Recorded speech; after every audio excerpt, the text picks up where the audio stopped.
నీకు ఆ శబ్దం వినిపిస్తోందా? హే బూట్స్, ఆ గుంటనక్క మళ్ళీ వచ్చినట్టుంది, జాగ్రత్త.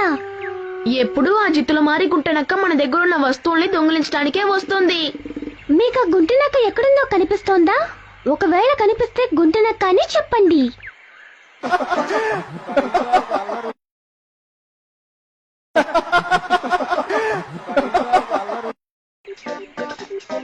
మాకెవరు కనిపించడం లేదే.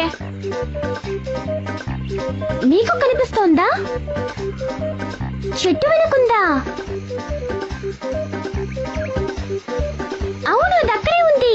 ఆ గుంటనక్క ఆపడానికి మీరు మాకు సాయం చేస్తారా? అందుకు మీరు గుంటనక్క దొంగిలించకూడదని చెప్పాలి. మాతో కలిసి చెప్పండి. గుంటనక్క దొంగిలించకూడదు, గుంటనక్క దొంగిలించకూడదు, గుంటనక్క దొంగిలించకూడదు. ఏంటి, నేను దొంగిలిస్తానా? గుంటనక్కని ఆపడానికి సాయం చేసినందుకు కృతజ్ఞతలు. చాలా రుచిగా ఉంది.